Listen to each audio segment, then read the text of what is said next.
بسم اللہ الرحمن الرحیم۔ ہم لوگ سکون کو چیزوں میں تلاش کرتے ہیں، ہم لوگ باہر کی دنیا میں سکون کو تلاش کرتے ہیں۔ ہم یہ سمجھتے ہیں کہ میرا فلاں کام ہو جائے گا تو مجھے سکون مل جائے گا، میری فلاں جگہ نوکری ہو جائے گی تو مجھے سکون مل جائے گا، شاید مجھے سکون حاصل ہو جائے گا، یا میرا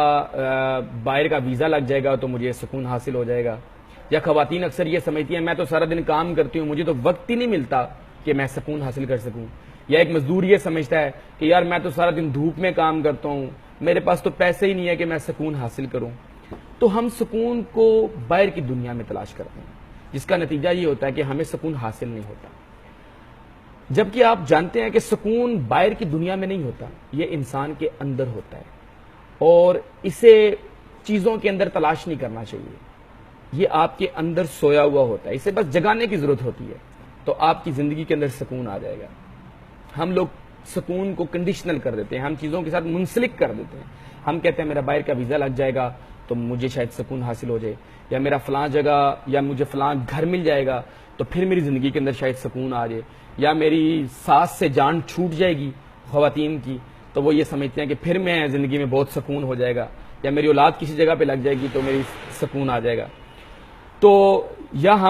ہماری زندگی کے اندر کچھ جینون پریشانیاں بھی ہوتی ہیں تو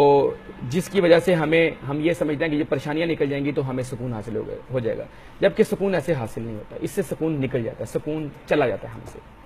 میں آج آپ کو چھوٹی سی ٹپ دینے کی کوشش کروں گا جس سے مجھے امید ہے کہ آپ کی زندگی کے اندر سکون دوبارہ لوٹ آئے گا۔ ویسے تو سکون حاصل کرنے کے بہت سارے طریقہ کار ہیں، لیکن ایک طریقہ کار آج میں آپ کے سامنے رکھوں گا، اور مجھے امید ہے اگر یہ آپ نے اپنی زندگی میں اپنا لیا تو آپ کی زندگی میں سے سکون جو کھویا ہوا ہے وہ دوبارہ حاصل ہو جائے گا۔ کہتے ہیں کہ چیزوں کو لیٹ اٹ گو کرنا سیکھیں، یعنی کہ چیزوں کو چھوڑنا سیکھیں۔ ہم چھوٹی چھوٹی باتوں کو پکڑتے ہیں، چھوٹی چھوٹی چیزوں کو، چھوٹی چھوٹی ناراضگیاں کرتے ہیں اور 6 مہینے سال تک ناراض رہتے ہیں۔ ہم آپس میں بیٹھتے ہیں تو کسی کے خلاف غیبت شروع کر دیتے ہیں، خام میں ایسی باتیں ڈسکس کرنا شروع کر دیتے ہیں جن چیزوں کی ہمیں ضرورت نہیں ہوتی ہے۔ مثال کے طور پہ ہم ڈرامہ دیکھ رہے ہیں، ٹی وی دیکھ رہے ہیں، فلم دیکھ رہے ہیں، کوئی بھی دیکھ رہے ہیں، یا کوئی رستے پہ بندہ چلتا ہوا دیکھ رہے ہیں تو ہم اس کے بارے میں بات کرنا شروع، یار اس کے بال دیکھو کتنے عجیب سے ہیں، یار یہ بندہ باتیں کیسے کرتا ہے، یار مجھے اس بندے کی سمجھ نہیں آتی، یار یہ بندہ پتہ نہیں کماتا کہاں سے ہے۔ غیر ضروری چیزوں کو ہم اپنے دماغ پر طاری کر کے رکھتے ہیں، جس کا نتیجہ یہ ہوتا ہے کہ ہماری زندگی میں سے سکون نکل جاتا ہے۔ اب کچھ چیزیں تو ہم غیر ضروری طور پہ ڈسکس کرتے ہیں جو ہمیں ڈسکس نہیں کرنی چاہیے، اور یہ بہت بری بات ہے، اس سے سکون نکل جاتا ہے۔ اور کچھ چیزیں ایسی ہوتی ہیں جو آپ کی لائف کے اندر جینون پریشانیاں ہوتی ہیں، اس کو بھی آپ کو اپنے دماغ پر زیادہ دیر کے لیے طاری نہیں رکھنا چاہیے۔ جب آپ کسی چیز کو زیادہ دیر تک اپنے دماغ پر طاری کر کے رکھتے ہیں تو اس کا نتیجہ یہ ہوتا ہے کہ آپ کا دماغ اسے زیادہ دیر تک کیری نہیں کر سکتا، اور اس کے نتیجے میں آپ کی زندگی میں سے سکون نکل جاتا ہے، کیونکہ آپ بیماری میں مبتلا ہو جاتے ہیں۔ جب آپ چیزوں کو بہت زیادہ سوچتے ہیں، بہت زیادہ دیر تک سوچتے ہیں، کریدتے ہیں، تو اس کا نتیجہ یہ ہوتا ہے کہ آپ کے مائنڈ کے اندر کچھ ایسی سائیکولوجیکل پرابلمس پیدا ہوتی ہیں جو بہت بڑی بیماری کا سبب بن جاتی ہیں۔ میں آپ کو مثال دیتا ہوں کہ میں آپ کو یہ کہوں کہ ایک پینسل ایسے آپ پکڑ کے رکھیں 5 منٹ کے لیے، ایسے پکڑ کے رکھیں ہوا میں، تو آپ پکڑ کے رکھیں گے، رکھ سکتے ہیں۔ لیکن اگر میں آپ کو بولوں کہ یہی پینسل آپ پورا دن 24 گھنٹے تک پکڑ کے رکھیں تو آپ اسے پکڑ کے نہیں رکھ سکتے۔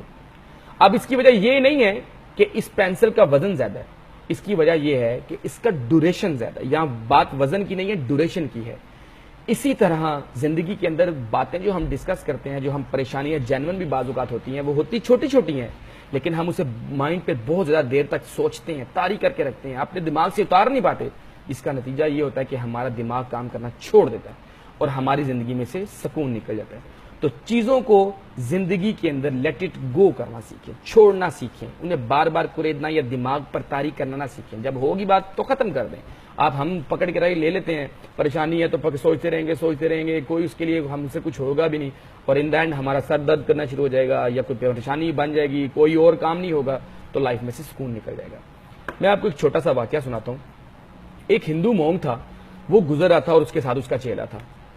اب روڈ پہ وہ گزرے تھے تو انہوں نے دیکھا کہ ایک خاتون ہے جس نے بہت خوبصورت کپڑے پہنے ہیں، بہت نئے جوتے پہنے ہیں، بڑے مہنگے اور کپڑے اور جوتے تھے،